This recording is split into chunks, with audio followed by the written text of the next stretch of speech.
Welcome back to This Stays Between Us, to the Situationship Part 2. So I think the last thing we covered was the 4-week fallout and the 6-week blow up. And now the next major kind of key point, or the next major turning point of this whole bullshit ass situationship, was when I call this the mystery tickets. I think this is chapter 3, chapter 4, the mystery tickets. So last we left off, we had the 6-week blow up at the bar where he fought somebody at the bar and almost got arrested, but he ducked out like a little bitch. So when we did reconcile, and I know that we spoke about also the fact that we did have the dinner where we talked it all out, we went over everything.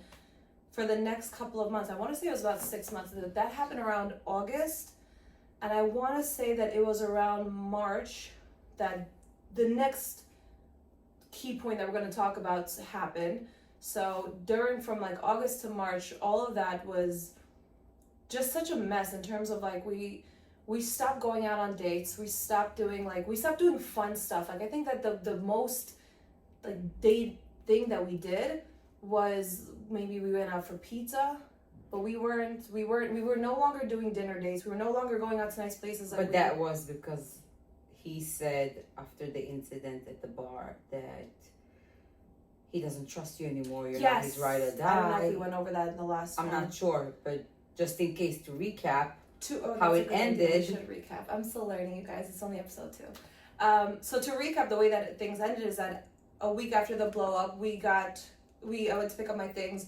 We ended up going for dinner. We talked over what happened, and we decided to kind of put it behind us. What came next was over the course of the next few weeks, I barely got to see him. I think for 2 months. For the following 2 months, I maybe only saw him 3 times. And then at some point, I just asked him, I said, are we okay? Are we still seeing each other? Or am I still the only girl you're seeing? Are we still, I don't know, doing this thing, for lack of a better word? And I think that's when he kind of said it. He was like, you know what? I am going to be dating other people. I'm keeping my options open. I do want to keep seeing you, but at this point, I don't trust you. You're not a ride or die. You left me for dead that night. So basically what he was saying is that because of the incident that happened in the bar, he pretty much blamed you. Yes. It was my fault. It was your fault. No. Not what happened, not the fight. It was my fault. No, but I don't think he was for leaving him. Did he ever apologize for the fight? He did. He apologized for the fact that it happened, but he still put it on me that you left me. At the end of the day, you're not a ride or die. That's not what I'm looking for. And at that point, I was already so kind of invested mentally. It's that point where you're not going to leave you don't want to leave the person. Right. And so long as they still want you in their life, and so long as they're still asking to see you and inviting you out and inviting you over, you're still going to see that person. And I think I very honestly just said to him, are you open to getting back to that point where you could trust me? Are we still doing this? Can we still, he was like, yeah, absolutely. He's like, I don't want to stop seeing you, but I will be seeing other people if the opportunity comes. I'm keeping my options open. And he said, I think you should do the same.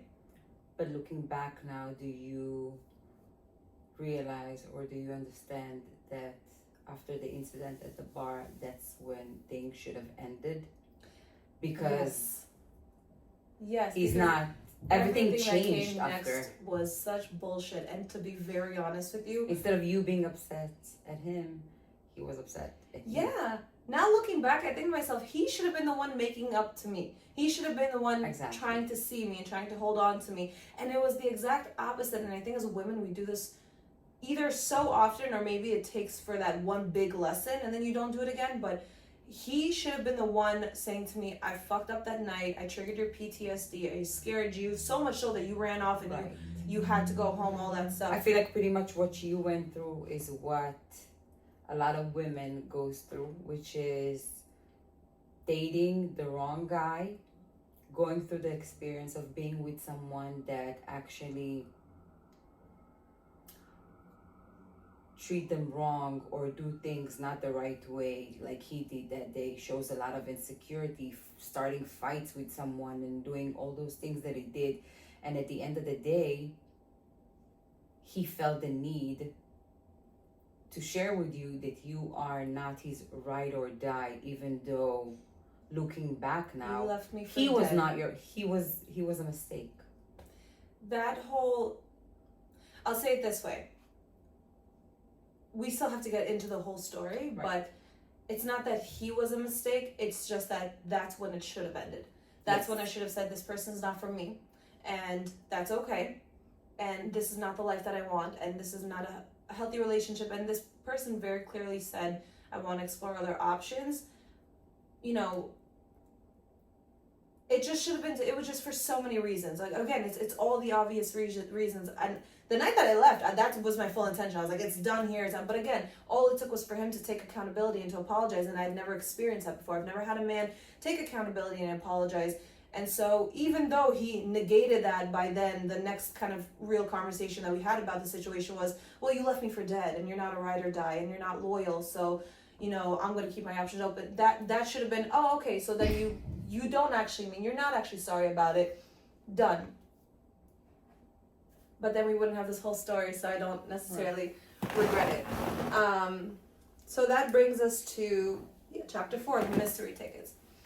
So from August to March, our dates, we were seeing each other 2 to 3 times a month, and we weren't doing much. Like, I would come over, we'd watch a movie, we would order in, we would, you know, maybe I'd cook for us a lot. That's something that we did a lot. And it got to a point where I was begging him, like, can we please go out? Can we do dinner? Can we do this? Can we do something? Let's go do something fun.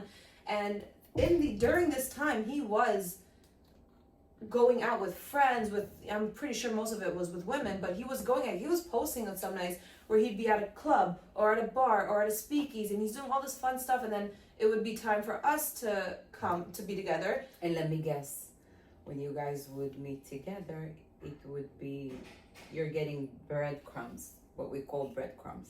Yeah. Which is, I would do the bare minimum. Yeah, I he's would all see over me, you, like, I miss but it's you gonna so be much. at my house, in my place, Yeah. where I have to do absolutely nothing, Nothing no except for pay for effort. dinner. That's the best that he did, was that he would pay for our food. We would watch TV. We would spend time together. It was great. It was fun. And don't get me wrong, he still was like, "You're so special to me. And this is this." But Yeah, I was but like, "All words right, can don't we go mean out though? nothing. Can we when go it to a came bar? to Can we go action. dance? Can we go do stuff, please?" And there was nothing. None of it. Yeah. And I stayed. That was ridiculous. That I look back and I'm like, okay, so at what point from, again, what's it, September, October, November, a long time. It was a long time. It was a bunch of months of you begging for better and sticking around anyways, instead of saying, well, Right. to be fair, I did break it off a couple times. Like, I would get very emotional. I would send like the paragraphs. I still have a lot of those paragraphs that I sent to him, like in my notes. Every now and then I'll be like looking for something, and then I'll come across, I'm like, embarrassing, delete. And I would literally just be begging, like sending him paragraphs like, I can't do this anymore. I don't understand. Are we never going to get back to where we were before that night? And I would tell him, like, that night wasn't fully on me. That was, if anything, the best I can give you is that it was on both of us. You fucked the night up and I left you. And that's at best. That night was not just on me. It's mostly just on you. But if we want to meet halfway, that I can meet you there. He kept saying, yeah, one day, it's going to take time, it's going to take time, you're important to me, I don't want to lose you. So I would break it off with him at some point. Like, I think we broke up maybe like 6 or 7 times during that time. Broke up. I just like pulled the trigger and ended it. But then a week later, it would be no more than 10 days that he would come right back and beg me. Like, please, I want to see you, I miss you, please come back to me. And I'm like, okay, maybe this time it'll change. And it'll be the same process. Then March comes along. Now March is the month where it starts to get a little bit nicer after winter. The nice weather is finally here, and now you want to start doing nice things and you want to start going out. And I think he did at some point say, now that it's nicer out, we can start doing things, and he still wasn't delivering on that. But then all of a sudden, there just comes a time where he's going out not just way more than he was during the winter, but all of a sudden he's doing a lot more expensive stuff. And I should mention that during that time, he would often complain that he didn't have money. Like, if I wanted to order in Italian food, he would say, you know, babe, I had a really bad week. And he works off of sales, so he would say, like, the best I can do for us tonight is Chinese food. And I would either say okay, or if I really wanted something a little bit tastier that's a little bit more expensive, I would just say, I'll pay for tonight, that's fine. We were at that point where we were reciprocating.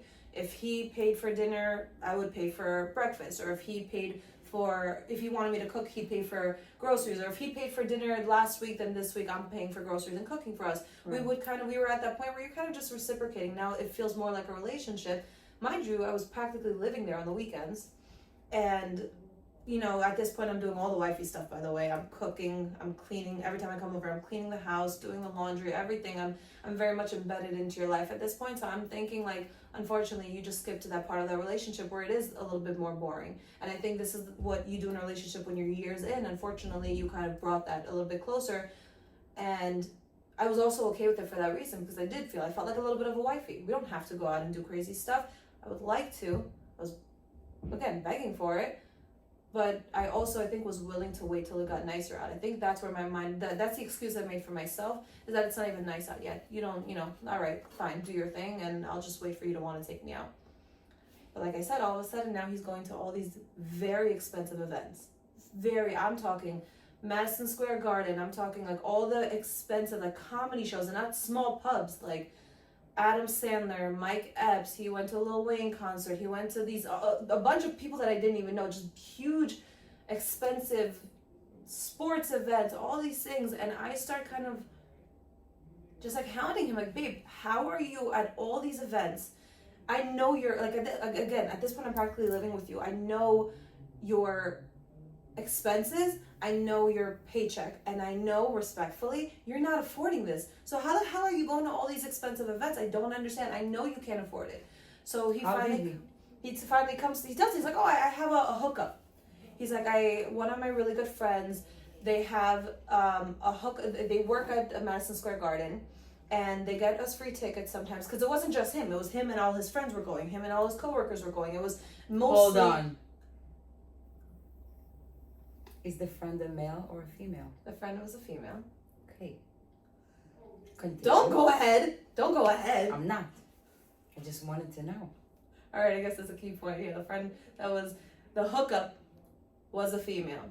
Okay. But again, he's also going in groups, so it doesn't register that it's a female. Like in my head, I'm like, okay, female, that's great. They're still in groups. I'm not thinking anything more of it. I'm still along the lines of, hey, if you're getting these free tickets or you're paying 20% of what the ticket costs, right? Why are we not going to these events? I'm your girl. You can't afford to do nice things for me. So now that if you're getting these free tickets, wouldn't you take me along with you as your girl? And he's like, babe, it doesn't work like that. Like, she gets me tickets and to all, because we're all friends, this whole group. So she gets everyone tickets, but I can't ask her for an extra. I said, okay, no problem. I can afford my own ticket. I'll put the money in. Can you let me know when you're going to these events? I'll buy my own ticket, and at least that way we can do some stuff together outside of just staying at your place or going for pizza. I told him, I was like, I want to do fun things. So he kept pushing it all. And that's another thing I kept telling him. I'm like, it's not just the tickets. You're putting everything on Instagram. You're posting everything. You're posting the merch that you're buying that's expensive. You're posting how many drinks you're getting. You're posting everything. It is an expensive lifestyle. You're living a very expensive lifestyle, and I know that you're not affording it. He's like, oh no, the hookup she gets us free food, she gets us the... And was it never a red flag for you when the hookup was a female that was hooking? No, because again, he's with a group of friends. He's posting on Instagram and showing that it's a group. So now I'm just wondering, why the fuck are you enjoying this group without bringing me into the group? I've met half these people. Yeah, what's there to hide anyway?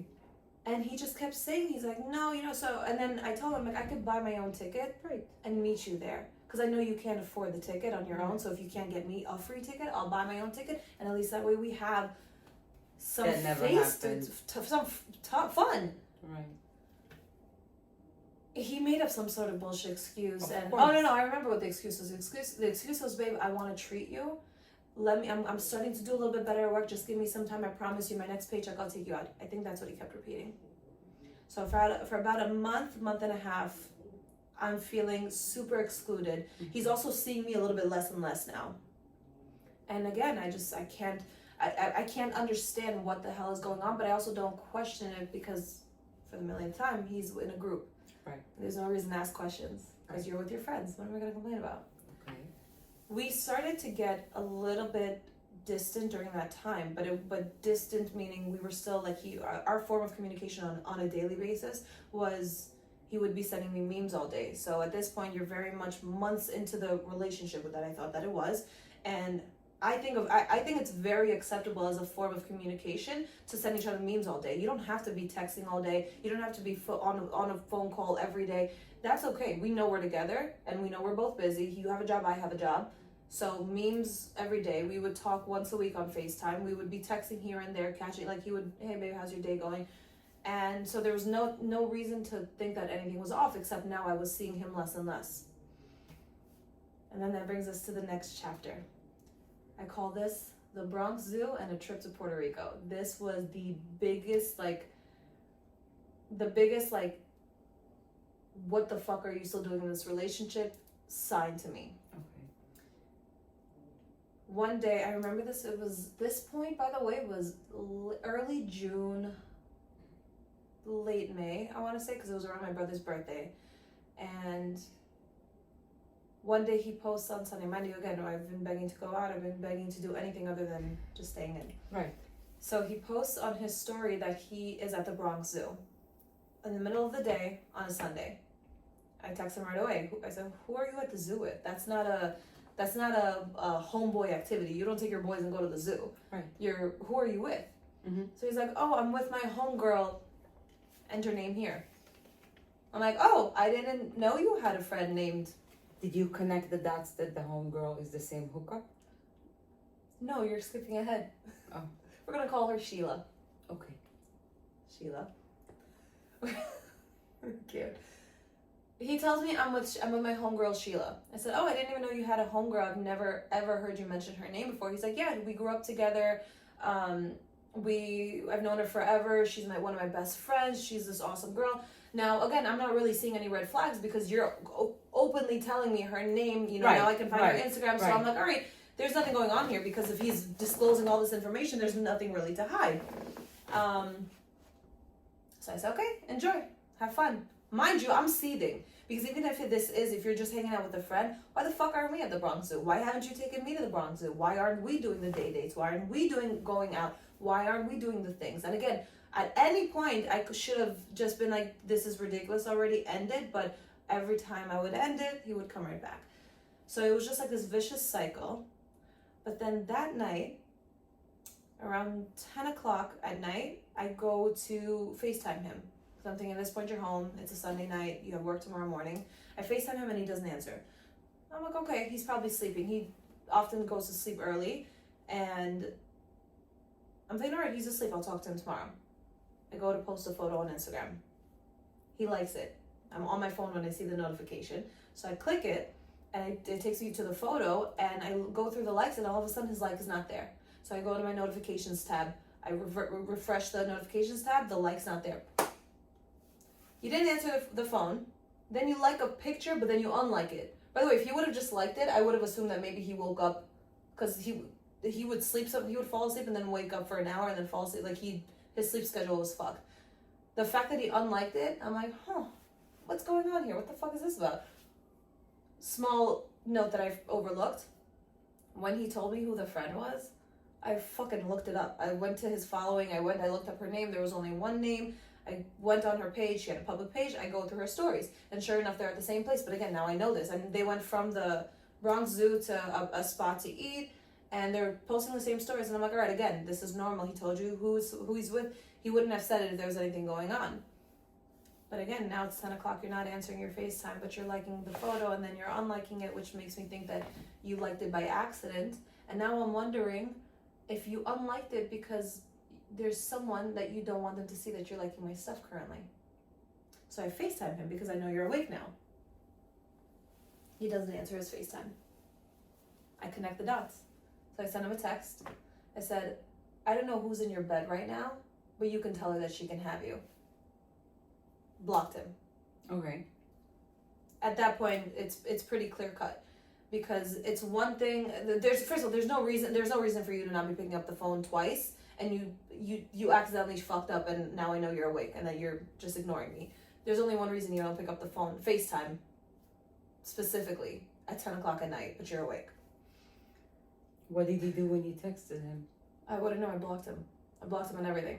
Oh. That was, again, my attempt to end things. It's clear you're with somebody. This is the ending. Again, it's that moment where you're like, okay, this was, this needs to end. But then I take the next 2 days to do what I always do when I have feelings for someone. I overthink what the decision, the situation. Did I make a mistake? My mind starts going to like he told you the truth. He told you who it was. So why are you like? What if I fucked up? What if you overreacted? What if he was just mad at you? What if this? What if that? You blocked him. You didn't even give him a chance to explain. Automatically, the overthinking fucks me up. It was like 2 days later, I ended up unblocking him on everything. And I sent him a text. I said, hey, listen, I'm sorry that I overreacted on Sunday night. Can you call me? Can we talk about what happened? I just don't understand what happened. He says, I can tell you that what happened basically from my point of view. okay, well, I'm a little stupid, okay? I was in my 20s, let me live. It has nothing to do with stupidity. I was in love with this person. No, actually, it's a common mistake that happens to a lot of girls, which is, I want to say in one word, insecurity. But insecurity that leads you to not... I was insecure about my boundaries. reaction. I was insecure about, like, did I fuck up? He told yes, you but who it's he's not with. only that. You kind of set a boundary by you're not playing me like this. You don't get to not answer your FaceTime and I do this and I do that and then liking my photos, then unliking my photos, and then not answering me when I call you when I know that you're up. So by blocking him, you're like, okay, this is, you crossed the line, it's unacceptable. But then you did a mistake that a lot of women does, which is you set a boundary, you say it's unacceptable, and then you don't follow through it. You change your mind because of the insecurity. I'll tell you why though. And you're not so sure about the decision, but you made a decision. But this is a twofer. So 2 things. And I used to tell Lynette this, my cousin Lynette, when she used to get mad at her husband, or he's her husband now, but when they were dating, if she got mad at him, she would block him. And I used to yell at her because I used to tell her, you can't not give the other person the opportunity to discuss. I said, you don't have to stay with him. If you want to break up with him, break up with him. But you cannot block him and not give him a chance to say his side and defend himself or speak to you or whatever the case is. Don't block him. Be a grown-up, have a conversation, and then make a decision. So in that moment, it was 2 things. It was A, you blocked him and you didn't even give him a chance to explain or to talk to you. It's a little bit childish because you can also have that conversation, then determine he's lying, then say, okay, you know what? One adult to another, I'm not feeling this. I'm going to go ahead and disconnect from the situation. I know, but I don't think blocking is the right thing to do in that situation, right? Like off rip. Talk it out first. Then do what you want to do. Depend on the person. So that was one side. Okay, why? Still, because it depends on the person. If you know, I'll give you a totally stupid example. If you know that you're the type of person that if you will bring into your house a lot of snacks and junk and chocolates, you're gonna have them. So in order to prevent yourself from making the mistake, you just don't buy it. You don't get it inside your house. I buy the snacks and I put it in the thing and I'm like, it's for when? So that was a stupid mistake, but what now putting it into your story, if you know that by blocking that person, you're not gonna fall back into the bitch, I fell back every time I blocked him. I know. But every stupid excuse that he will give you, you'll be like, oh, okay, you know what? That makes sense. You know what? So I'll take it back. No, you don't want to take it back. You want to cut clean. I know that blocking can sound like something that is very childish, but if blocking to you or to your cousin means cutting clean, I don't want to have nothing to do with you because I know that if I'm going to leave the door a little bit open, you're gonna go through the crack, or I'm gonna fall into there is a crack, so I'm gonna cave back or whatever. But it also leaves a lot of questions in your mind because now you didn't have a conversation with the person. You have your own questions. You're sitting there overthinking, and even if you make the decision like, oh, I don't even want to know. Clearly, he's doing something wrong, and that's all I need to know. But then then you're like, wait a minute. But I have questions. Now it's you have the conversation. You're gonna unblock that person anyway. Or again, this is me, but there's a lot of women like me where you do the block and you think you did the right thing, but then all of a sudden you're like, I want to fucking know what happened, or or I want to talk about this, or you want closure, or you want to go off, or you want something, and then you look stupid when you unblock, which is exactly what I looked like. I looked so stupid when I unblocked him, so much so that what happened next, it was so fucking obvious that it would happen, because now you also showed him that A, I'm not serious when I block you, I'm not serious when I'm mad at you. Exactly. And B, I clearly don't want to be away from you, can't stay away from you. I'm kind of at your mercy. So now he can almost treat you any which way, because he knows, oh, she's here, Right. she's obsessed. Because when you make someone feel like they crossed a line, and enough is enough, you gotta follow through with what you just said or did. Because if you don't, I think a lot of you know what you taught him? That he can continue doing whatever he wants. You will always, always, always gonna change your mind, and he will always has his way to convince you. And that's what he learned. Happens when you love somebody, though. It's so fucking hard. No, that's what happened. Not when you love someone. By the way, that's what happened when you don't love yourself enough. Okay, doctor. By the way, side note, I should mention this. He was, to this day, the only man that I ever loved. I only had the one other significant relationship. I've had dating, I've had talking stages, and then it's him and one other person that were my only two significant relationships. I never loved the other person, never said it to him. He was the first person that I ever loved, the first and only guy so far that I've ever loved and said, I love you too. And he knows that. I did tell him that. So yeah, I loved him. So staying away was really hard. So like the blocking and unblocking is almost, it's par for the course with any toxic relationship. It's closely, very much associated with toxic relationships. Right. It's stupid, but whatever. But I told you there was one reason. One reason was that one reason that I blocked him, or sorry, the one reason that I unblocked him was because I realized that I didn't give him a chance to speak for himself and to discuss, and maybe this could have been a misunderstanding. The other reason was that he didn't reach out to me, because he knows, he's done it before where I blocked him in earlier times, and he knows how to call me. He knows that, if somebody blocks your phone number, you can put *67 before the number, and you can still get through. So if I block your number right now, and you press star, we talked about this in the other episode. If I block you and you put *67 before my phone number and call, it'll go through. So he knew how to get through to me. I knew his fake Instagram accounts. I knew 3 of his accounts, so I'd be watching to see if he's watching my stories, and he wasn't watching. So I was like, oh, maybe I really fucked up this time, because he's not reaching out. He's not watching your stories. Maybe you were in the wrong, because when he was in the wrong, he'd be running back.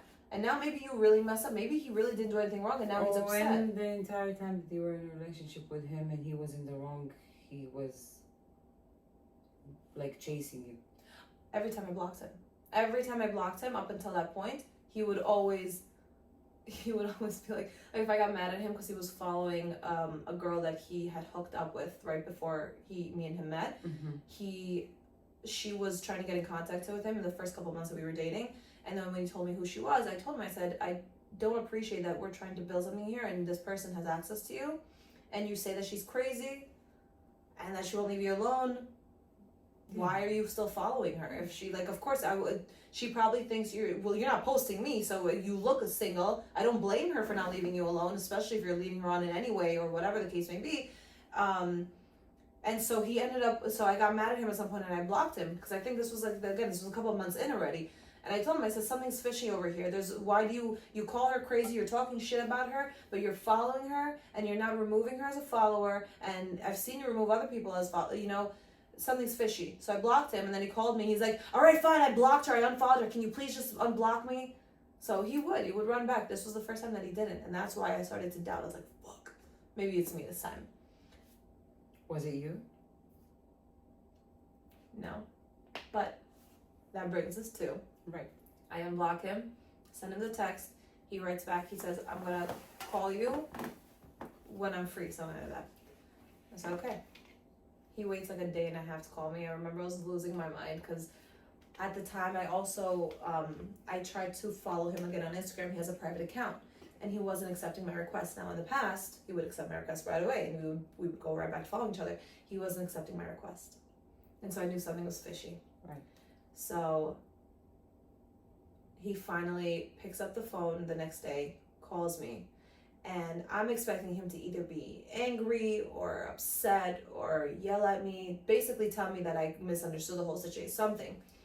He answers the FaceTime, and he's very calm.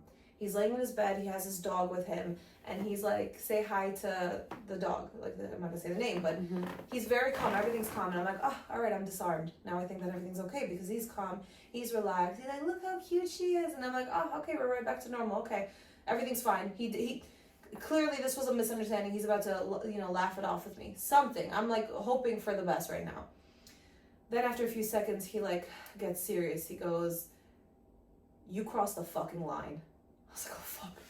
Mind you, the way that I get with men is that when I like somebody or whatever, I take things very emotionally when shit goes south. So I already, for those couple of days, wasn't feeling great, wasn't eating much, I was oversleeping, I wasn't doing very well mentally, killing myself over, did you fuck this up? Did you just do something really stupid? So now that that tone and that line floored me. My stomach dropped, and I just was like, oh God, what did I do? He's like, you crossed the fucking line.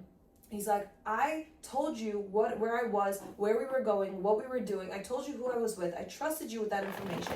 And you went and you looked her up and you went through her stories. He's like, do you know how embarrassing it is that she had to tell me, look, your little girlfriend is going through my stories? He's like, she knows who you are. She knows who you are to me. And what you did was extremely immature. And they're both older than me. So he's like, now you make me look like an idiot because I'm dating somebody that's like acting like a child. He was like, I was so pissed off at you that night. That's why I didn't call you. You embarrassed me in front of a really good friend. She doesn't need my life interfering with her. She doesn't need my girlfriend looking through her stories. Now, on the one hand, why are you so upset? But on the other hand, I'm like, what I did was a little bit immature. There's a point to be made. See, I feel like we are living in an era where men do really shitty things and women always blame themselves. And I'll explain you. I agree with that. First of all, Zibde. why would he complain the way he complained to you about what you did? Because if he had introduced you to her, this thing would never happen. If you are, and all of a sudden, about her before. If I heard you right, you said, why does she need to know that my girlfriend is looking at, now you're his girlfriend? Yeah. Okay. So if you are his girlfriend, I think it was the first time. How come like, you need to sneak into her stories to see what he and her are up to? But that's what he was mad about. He's like, I told you where we were. I told you where we were going to go after. I posted on my story. He's like, everything I told you, you went and you had to double check, and that pisses me off because I gave you all of the information. And what should have pissed you off is the fact that you're doing that with her, but what do you do with me? If he calls you his girlfriend, how come you don't know this girl? That's what I told him, and he was like, I have a lot of friends that you don't know. And that, again, now mind you, he has a point, because we don't go out anymore with your friends. We did a lot of that in the beginning. We don't do any of that now. So now it makes sense, because for multiple reasons, he would tell me, you're immature. I'm not going to bring you around people, and you're, what happens if something happens again and you run off on me again, you're an embarrassment in front of my friends. He had all these valid points that, as somebody that was desperate, that's the word, desperate to stay with him, and I accepted it. I was like, oh, thank God. It was like, thank God you can give me an excuse so I can say, yes, that's right. He's right. It was a reason to stay. Like, thank you for helping me find a reason to stay, even though you're so clearly doing something wrong. He starts getting mad at me, and it starts to make sense to me, because he did. He did give me all the information. Sad part? What? That you believed everything he said. You really did. He called you immature, you believed it. He said, you're doing this, you're doing that. You believed everything he said, and that's why you're like, okay, thank you for making sense to me, that I can stay. This was but he wasn't making sense. He was just trying to put everything on you so that he could still benefit. Of course, obviously. Now I see that. Hindsight. All right, but what does guarantee you that the next relationship you wouldn't believe? I did take a lot of lessons from this. Okay. Like, there's a lot of lessons. Even now, when I'm getting to know somebody, I'm like, thank you, AK, because now I know that this is exactly, my ex did this. No, thank you. Goodbye. Signing off.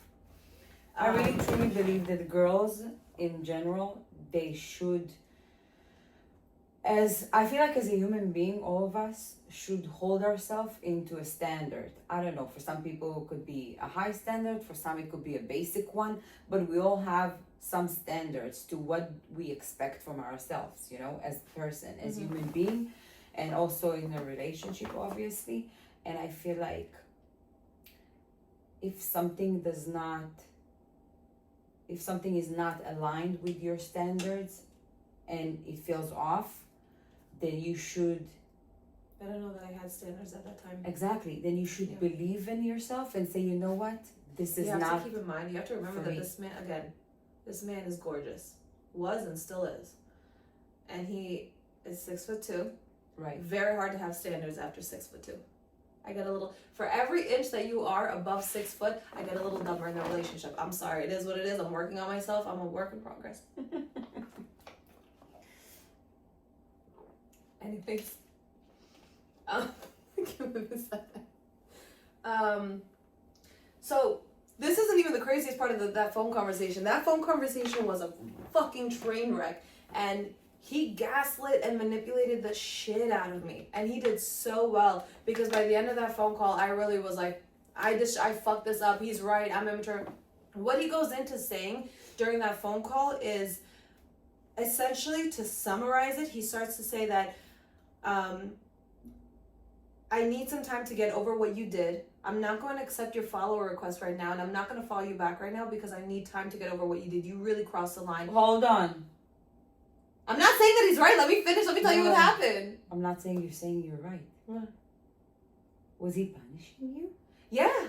Yes, that's it. That's exactly what he said. I need you to learn that there's consequences. That's what he said, word for word. I need you to learn that there's consequences for your actions, and so I'm not going to follow you back. And I love this next little bit that he said to me. It was such a sweet thing to say. He said, it's going to hurt me more than it hurts you.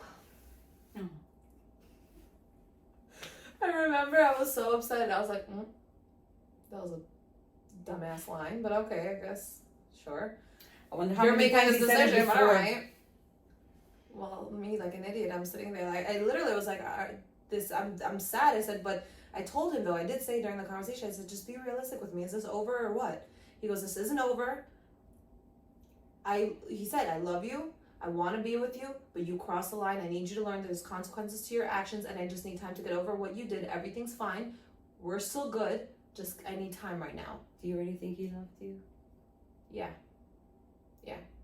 In Later, you'll see why later on when we get deeper into the story. You'll see why I believe that he loved me. Okay. Or what his idea of love was. Well, everyone has their own idea of love. So there's a big difference between what love is and what someone's idea of love is. I believe that he believed he loved me. And I know that he cared for me because I honestly think multiple... that people who knows how to love are rare, because I feel like that's true too. A lot of people that I know, they love the way that they know how to love, but a lot of people also don't love themselves. So if you don't love yourself, how can you love someone? People can love the idea of you and think that they love you. That's also a very true thing. I think that's been a constant in multiple dating or talking stages that I've had. I think a line that I frequently get is, I love everything about you, or I like everything about you. Right. You know somebody very recent that repeats that to me very often. I like everything about you. And when you're in a relationship, it's easy to mistake that for love, that you love this person, but you don't love me. You love what I provide. You love everything that I offer. Represent, offer, say, do. For whatever everything reason. That benefits you. Yes. Yeah. You don't love me. You love what I do for you. You love how I take care of you. But that's a whole, we'll get into that even later. The conversation ends with him saying, listen, if this was a Wednesday night, he tells me, listen, this weekend I'm going to Puerto Rico. Yes, that was the same phone call. He says, this weekend I'm going to Puerto Rico. He said, I have a lot of family business. Me and my dad are going. We have to take care of some family business. It's a whole mess. I don't even want to get into it, but we'll talk when I get back. I said, okay. I left it at that. He hangs up. I went into such a sad, not a depression, just such a sad, I was depressed, but I was in such a sad era, I couldn't, first of all, I couldn't understand the idea of, why are you punishing me? Like, you're telling me that you're not going to accept my follow request and not going to follow me because you're punishing me, because I need you to learn there's consequences. I was so sad, and I also was upset with myself for accepting that. I was like, you're really just okay with this? Like, in that moment, I should have said, you know what, if that's how you feel, then we have no business continuing this. I understand you feel how you feel, and I, if I did overreact, and he did also say that he's sick and tired. He took that opportunity to say that he's sick and tired of me blocking him. He said, you do this every time we get into something. And now looking back, it was valid every time. I caught him multiple times. But he's like, I'm sick and tired of you trying to delete me from your life. It does not feel good to get blocked. It doesn't feel good to worry about whether or not I'm going to hear from you again. Did you ask him if it feels good? No, because hiding you don't ask that to selfish people, because you already know the answer. But people get upset at the reaction that you give them, but they never look at the action, like whatever they did to cause you to react like this. But that's also just that comes with a selfish person. He is a selfish person, and he doesn't shy away from it so much. But that's also that's a character trait and a personality trait that he had and a lot of people have. And so I knew that. I was like, there's no arguing with this person, because this makes sense to him. Right. I don't even think he's trying to manipulate. I think he truly believes what he is saying, that this is how you deserve to be treated right now. Right. But again, it was on me that I accepted it. I could have walked away. 100%. I could have forced myself. I could have let myself go through the heartbreak and just once and for all, but I didn't, and I continued. The next couple of days, I'm in like this like weird, just not in a good space. But my best friend Vanessa's birthday was coming up. That Saturday, which ended up being the Saturday that he flew out to Puerto Rico. I knew that he told me he was flying out Saturday morning. That Saturday, she invited me to her birthday. It was a pool party. It's a summer club in LIC. Really nice place. I was so depressed. No part of me wanted to be there. No part of me wanted to go, because you don't want to go when you're depressed. Right. But in my head, I'm like, this is your best friend. I want to see her. I want to be around her. I want to celebrate with her. And I don't want to ever take myself away from my friends or take time away from my friends because of this idiot. That would have been an insult to my best friend. So I got my shit together, as depressed as I was. Also, it was a pool party, and I didn't eat for a couple days because I was depressed, so I just knew I was going to look banging, so I went. I made it work. I made it there, and when I tell you, I had this, like, the entire time that I was, or like the beginning kind of first hour or two, I was like with this face of like just depressed. It just was I knew that I was being a buzzkill, and I was trying my best to get it together, but I didn't want to drink because I was sad. I was thinking about him. I couldn't stop thinking about him. There's so many guys walking around, and it's men are hitting on you because you're in a bathing suit, you know? Right. And with every guy that hit on me, I was like, man, fuck off. I love someone right now that doesn't want to be with me right now. That's mad at me. Or like, the last thing you want as a woman when you're depressed or you're missing your person, or when you're in a relationship when you love someone, the last thing I want is to be hit on. I get so hostile towards men if they try to talk to me. It's like, you don't even know that I'm going through something. Fuck off. I love someone. I'm not looking at you. But eventually I start to realize, like, you're here, but you're not. You're here, but you're not present. And this is your best friend's birthday, and be here. Don't be that girl. Don't be that person that's fucking depressing because the person that isn't even treating her right is making her sad right now. So I get it together. I start taking a few shots with my friends, and I actually start to loosen up and have fun. Mind you, I'm a fun drunk. I really am. So I just started I just really got into it. I'm dancing. I'm having a good time. I'm meeting all her new friends, and I'm making new friends, and it ends up being really fun. I started taking a lot of pictures and photos, but I didn't want to post on Instagram. I didn't post anything that day. And for me, I'm an attention whore. I love attention. I post every little bit of my day on Instagram. I love it. I own that. I don't care. I'm a fake influencer in my own head. I believe that everyone wants to know what I'm doing, even knowing that nobody cares. But I enjoy that. That's my little fantasy that I live in. I own it. I love it. We're the opposite. On that, we are. On that day, I wanted no attention. I had absolutely no desire for any guy to like my story or hit on me, because so long as it wasn't his notification, so long as it wasn't his username popping up on my screen, and I knew that it wouldn't, because he also wasn't watching any of my stories, wasn't following me, nothing. I just didn't want anyone else's username popping up. I just didn't need anyone else's attention. I just wanted him. So all the pictures and videos, important that we note this, I didn't post it on the day. Okay. The weekend goes by. Monday morning comes. Now, Monday morning, I'm at work. and I'm starting to kind of accept. Yeah, I'm starting to kind of accept it. Now it's been a couple of days. I haven't heard from him. I didn't expect that. I expected him, mind you, we're not blocked. We're just not following each other. I expected him to not let me see what he's posting, like not let me follow him, not accept my request. But I fully expected him to go watch my stories, to want to see what's going on with me. That was one of the things that really hurt me, was that he wasn't even watching my stories. I was like, wow, you really just don't give a fuck what I'm up to? You don't want to know? You don't care? Maybe he was busy. He was never too busy. Even if I wasn't talking to him, he'd be watching my stuff. He'd be if I wasn't responding to text messages, if I was angry and I wasn't picking up a call or wasn't responding to text messages, he'd be replying to each and every story to get my attention, to mess with me. Like, come on, No, get over the anger. But he went to Puerto Rico. Doesn't matter. He went Saturday morning. Remember, Wednesday night was the night that he said, I'm not gonna follow you. I'm not gonna whatever. He did not watch my story, not once since. Okay. So if I posted a quote, like I would post, and at that point I'm not posting myself, because again I don't want anyone else's attention. I'm posting quotes. I'm posting random stuff just to see if he's even still keeping up with me, and that hurt. Seeing that he wasn't even interested in keeping up with me when my account is fully public, that hurt. So Monday morning I started to accept it. I'm like, I don't think this person misses you.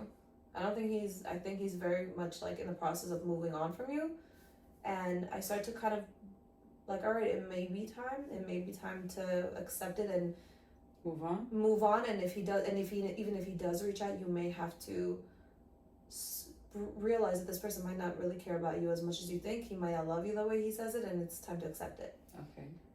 An hour later, he texts me, and I was not expecting it. I remember this, and I think I changed his name in my phone the night before to don't pick up or something. And all of a sudden, I see it. I'm at work, and I get the notification on my MacBook.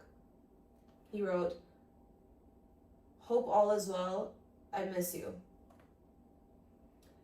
Right away to me, that reads like a guilty conscience. Right away, I'm like, why do you miss me? You're not even watching my stories. You don't, like, hope all is well is not the message that the person who doesn't let you follow them sends. It's what I would send. He didn't want me. He blocked me off in terms of, I don't want you to watch my story. I don't want to accept your follow request, and I don't want to follow you. I would have been, I'm the one in the position to say, hey, hope all is well. Like, I'm the one who would be trying to creep back into your messages after you haven't been reaching out.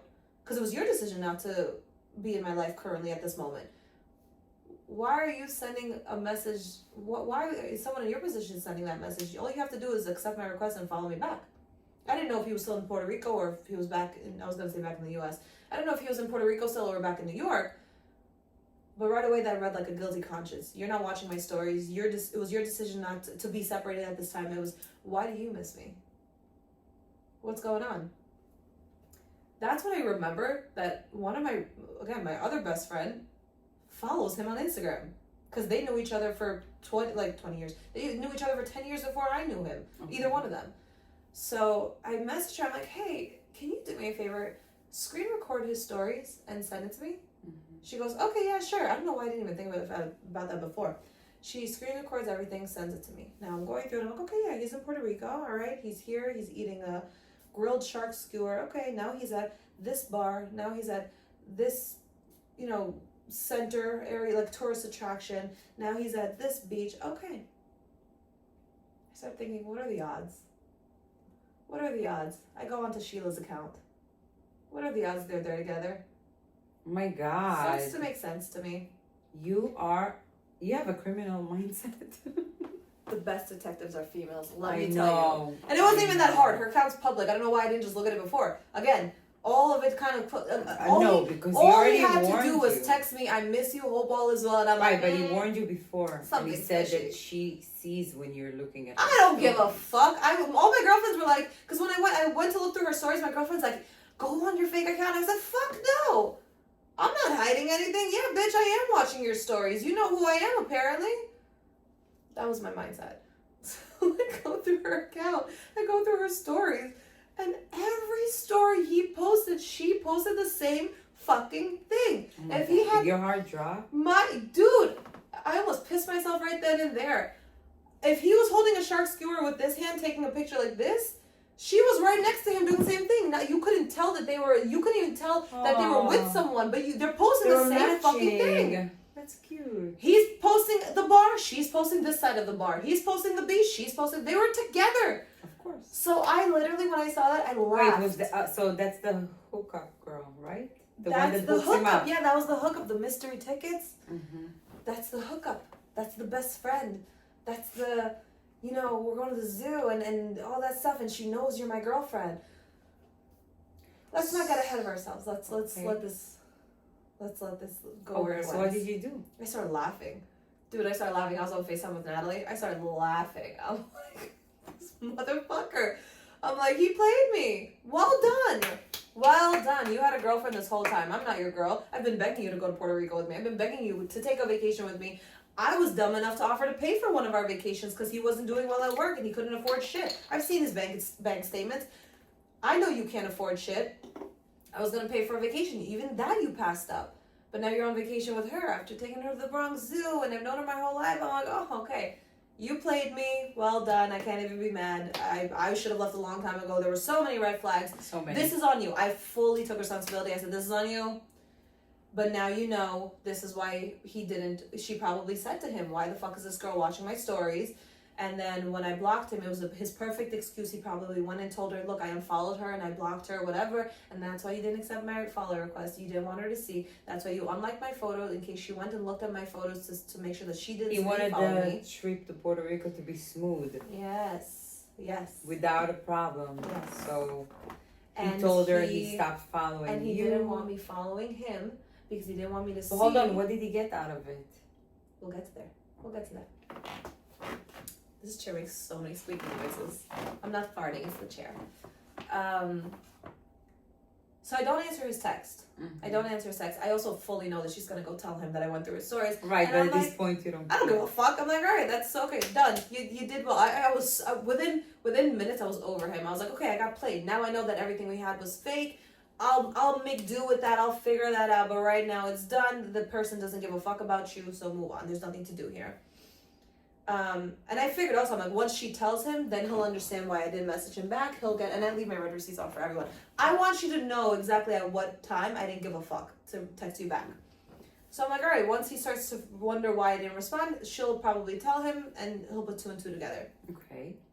I delete my follow request because when you send somebody a follow request when they're private, it stays in a tab where you can see that these people want to follow you. Right. I delete the request. I have no more interest in this situation, but I also don't block him because I also, and hand to God, it wasn't like a situation that I thought he was going to come back. It was a situation where I was like, you know what? I'm past that. I blocked you when I had feelings for you. I blocked you when I cared, when I loved you, when I was hurt. I'm not even hurt. I don't give a fuck. It's just done. Goodbye. This was Monday morning. Tuesday, Vanessa comes over to work out with me at the gym. And after we finished working out, we both sat together for like an hour. Now we're editing photos, filters, posted. Should I post this or this?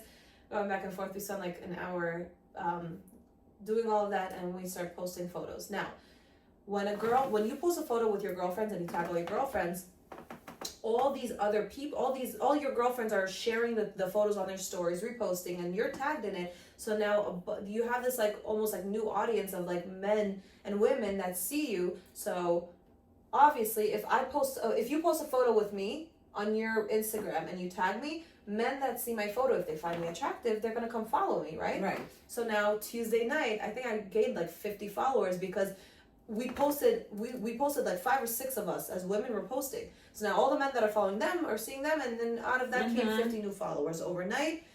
One of them being somebody that AK fucking hates. And this was somebody that I was following way before I met AK. This was somebody I'd never met in person, but we did try to talk. We did have a talking stage, and AK knew it because I told him the truth when we met. And he followed me that night, and I followed him back because nothing ever happened between us. I unfollowed him because AK had asked me a couple months into a relationship to unfollow him. And now that he's out of the picture. Yeah, and now you're out of the picture. There's What's no the problem? Yeah, this is just No a reason. follower. Why Yep. not? Yep.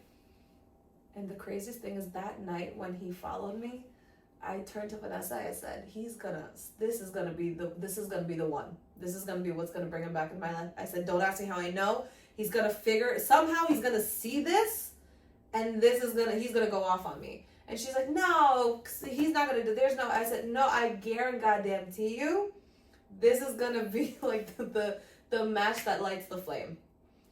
Sure enough, you were here. Do you remember the next day? You were here training with me. Sure enough, the next day I'm at work. I'm in the middle of training a session, and I get a text from AK. And I was not expecting to hear from him again. I honestly thought that once Sheila told him, oh, she's going through my shit again, I thought he was going to be like, oh, she didn't learn her lesson, fuck her, I'm done with her. Because again, this is like your girlfriend who I assumed you were cheating on with me. That's how I saw things. So when I see his name on my phone, he goes, oh, you're following blank again? Bet. Dude, I fucking saw red. I saw red. Who the fuck are you to come bitch at me for following a guy that you know damn well I never even met in person, that you have your issues with him, and I did that out of respect for you because we were together when you asked me to unfollow him, and but you're on vacation with your girl. Exactly. That was before you went to Puerto Rico to enjoy your life with your with your fucking girlfriend. Was my session? That's what I thought. Hold on. Okay.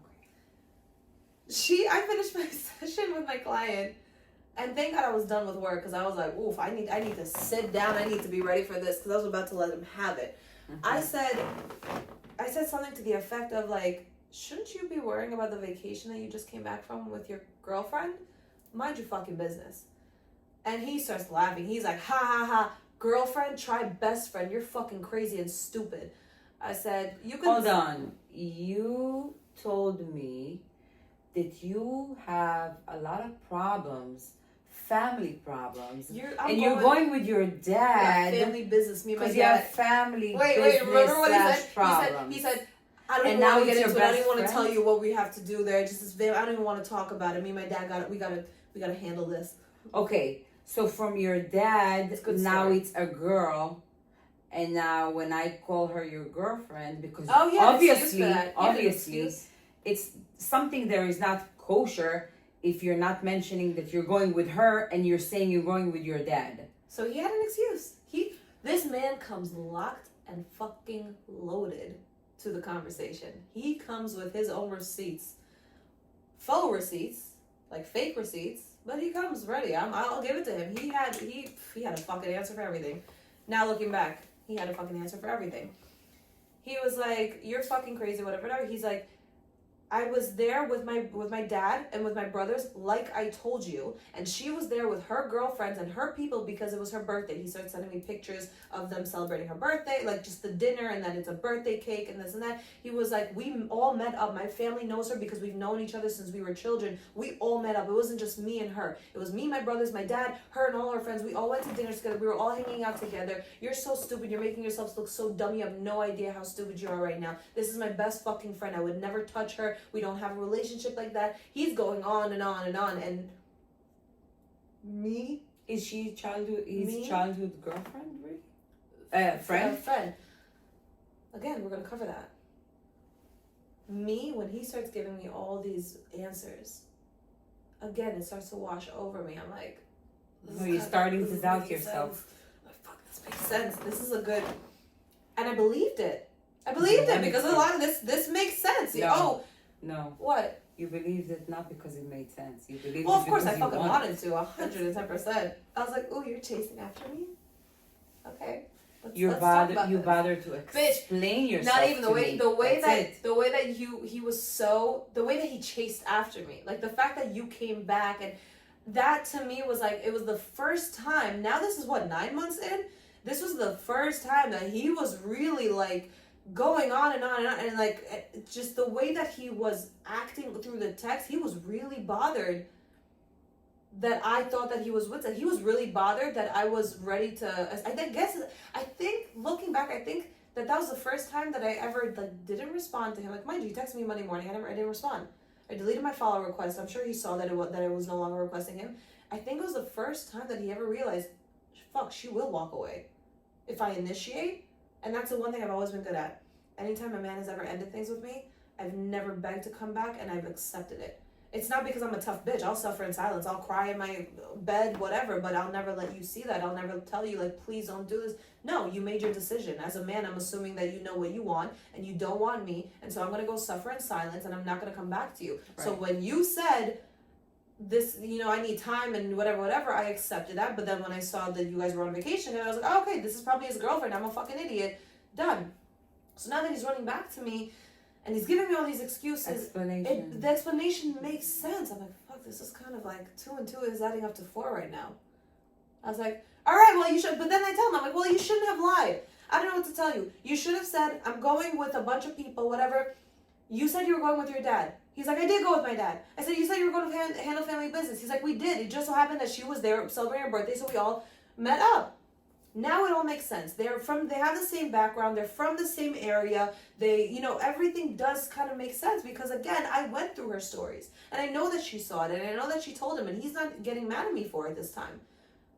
And he did. He told me. He goes, dude, she told me you went through her stories. I know that you did. Again, she knows who you are. That's why he came prepared the next day with answers. And I think I swear I remember him saying something to the effect of, she told me to tell you that that there's nothing going on. I'm fairly sure I remember he said something that I was like, oh, fuck.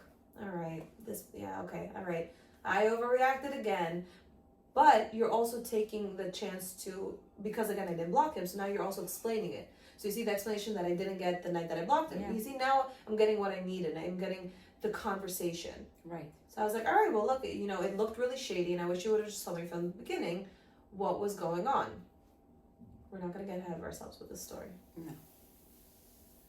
But what we do understand from the whole story is that every time that you give the person the chance to explain, even though obviously your boundaries were crossed, that's when you cave.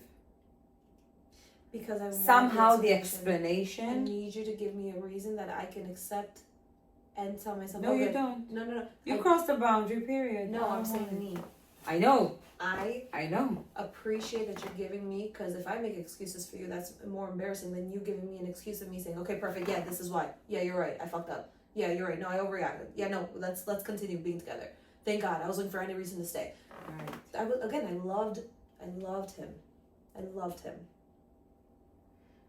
I was looking for any reason to stay, and if he was going to provide that reason, even better. Thank you. Put it in my pocket. I want to stay exactly where I am, unfortunately. Right. And I hated myself for it, because I knew something wasn't right.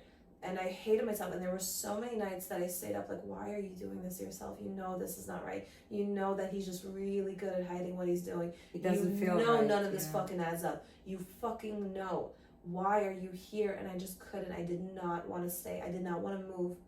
The breakup, when we get to it, it's so fucking insane the way what ended up causing the breakup. It was the most insane, made for TV, I swear to God, a Hallmark movie couldn't have written better. It was the most insane thing. It was the biggest example of the universe violently taking you out of a situation because you refuse to take yourself out of a situation that you do not want. Oh yeah, trust me. When you guys hear the breakup, I know. When the universe wants something to happen, it makes sure to show it to you in so many ways. There were so many ways, but then the day of, lives were almost lost. And I'm not saying that as a joke. Lives were almost lost. Mine, his, and one other person. That was the most violent, all right, you're not fucking getting it. Within seconds. I can't wait to tell that part of the story. Okay, I think we're gonna stop here today, because otherwise we'll be talking for another hour. The way that ends up, and I will just to cap that story. After he gives me the full explanation, he right away goes off on me. He does the typical, like, did you hook up with anyone at the pool party? Did you touch anyone? Did anybody touch you? Did you? And again, now he's being all possessive, and I'm like, oof, I love a possessive man. I was like, no, nobody. And I didn't touch anyone. I'm fairly sure I also got drunk and was telling every guy there how much I missed him. Like, if a guy was hitting on me, I'm like, the person that I'm in love with is not talking to me right now. Fuck off. He wasn't following you, and he didn't look at your stories. How did he know? Because I posted it Tuesday night. Mm. So I posted Tuesday night, I should clarify. I posted Tuesday night. Wednesday, before the 24-hour period was over, he saw all the stories. He went back on my account, saw all the stories, and what he did, which he did often in the relationship, he would go through my followers all the time to see if I'm following men. And that was what he was upset. He goes, all of a sudden you have 50 new fucking followers. What the fuck did you do on Saturday? And I said, no, I didn't. I told him, I said, first of all, I have 50 new followers. I'm not following 50 people. These are all men that followed me. I didn't follow not a single one back. I've been fucking depressed over your ass, over the bullshit that you tried to put me through because you felt the need to teach me a lesson like I'm some fucking child. That was, by the way, when I finally let him have it. That conversation was where I stood up for myself. I said, what you did was fucking stupid. It was bullshit. You're a fucking idiot. This whole situation could have been avoided. This whole me thinking you have a girlfriend or whatever could have been avoided if you would have just talked to me. Or accepted the request. That was really stupid. You don't think it's shady that you don't want me to be able to see where you're at, what you're doing? He's like, she's a public account. I knew you were going to go through her shit. So then again, none of it makes sense. Do you realize that you could have avoided all of this? It goes into exactly what I thought that it was going to go into. So essentially it was exactly what I thought, but we're going to get to that. We end up, I told him, I'm like, dude, nothing happened. He accepts it. We end the conversation. I think we end up following each other back on Instagram by the end of the night. So now again, I'm disarmed again because whatever I thought that there's someone you don't want to see clarified it. Now we're following each other. So even if I thought that there was someone that you didn't want to see that we're following each other, now we're following each other again. So I'm like, oh, okay. So maybe I really was wrong. Maybe he was just an asshole for telling me, oh, you can't follow me now. Like, I took that. I accepted that. Mm-hmm. I told him that what he did was fucked up. Mm-hmm. And then that was on a Wednesday night. On that Friday we went to dinner, and then we literally resumed our relationship. And I'll get into more details about what comes next. There's I think the craziest part of the story is still ahead. But from there, he really, I think he really got scared. I think he really got nervous that I was capable of walking away when given no other choice. Right. I think he thought I was going to come because back because he was so used to during this whole time that no matter what he did, you would take him back. You would be like... I think that was the first time. So, but again, I'm also, if in my, if I thought you had a girlfriend, of course I'm going to walk away. I'm not, it is what it is. He was so scared that from that day on, our dates finally became what it was supposed to be the entire time that he wasn't doing. Everything he wasn't doing for 9 months, we went to all the nice places. We went to the dinners. We were going out. We were doing bars, events, this, that, not events, but really nice places. We went dancing. We went to these, he was finally taking me out. You to friends? Was he introducing you to friends? Yes, he introduced me to his boss. He introduced me to the boss's wife, to the friend. We were doing the things that we did, and I'm like, oh, finally, our relationship was getting better. I think it really scared him. I think that was, he really locked in. He was either scared or he was not in touch with his hookup girl for that period of time. No, there's an explanation for that. There's an explanation for that. So for the next 3 months, everything is... Oh, no, there's something else we have to cover, but again, that's going to be the next episode because it's wild. But I will say that everything got better until... It wasn't. But I got to say that's probably the best part of the story, the most insane. I keep teasing. I'm gonna leave it at that. Everything started to get better, and then cops get involved, jail, time, a lot of things. All right. Till next time. I got a tan 5 times in the past 2 weeks to look tan for this video because I feel like I was pale in the other video. I'm still fucking pale. I'm gonna get spray tan next time. Anyways, until next time.